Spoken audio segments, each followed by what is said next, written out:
అందరికీ నమస్కారం. పాత రోజుల్లో ఫెస్టివల్స్ అప్పుడు ఎక్కువగా పల్లెల్లో చేసుకునే రుచికరమైన ఆరోగ్యకరమైన సాంప్రదాయ వంటకం తీపి పులగం చేద్దాం. ఇక్కడ నేను బొబ్బర్లని పొట్టు తీయడం కోసం కొద్దిగా వేయించాను.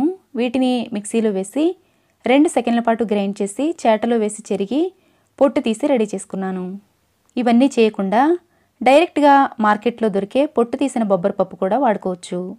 ఇప్పుడు 1 గ్లాసు పప్పు తీసుకొని ప్యాన్లో వేసి మంట లో ఫ్లేమ్లో ఉంచి కొద్దిగా రంగు మారి కమ్మటి వాసన వచ్చే వరకు వేయించాలి. తర్వాత దీన్ని మట్టి పాత్రలో వేసి 1 గ్లాసు పప్పుకి 1 గ్లాసు బియ్యం వేసి బాగా కడిగి 5 గ్లాసుల నీళ్లు పోసి అరగంట సేపు నాననివ్వాలి.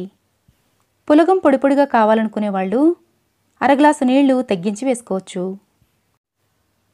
నానిన వీటిలో రుచికి సరిపడా ఉప్పు వేసి ఒకసారి బాగా కలిపి స్టవ్ మీద పెట్టి మంట మీడియం ఫ్లేమ్లో ఉంచి కొద్దిసేపు ఉడికించాలి. ఇక్కడ నేను మట్టి పాత్ర వాడుతున్నాను, కానీ ఇంట్లో అన్నం వండుకోవడం కోసం వాడే ఏ పాత్ర అయినా వాడుకోవచ్చు. ఇలా కొద్దిసేపు ఉడికిన తర్వాత మూత పెట్టి మంట లో ఫ్లేమ్లోకి టర్న్ చేసి పూర్తిగా ఉడకనివ్వాలి.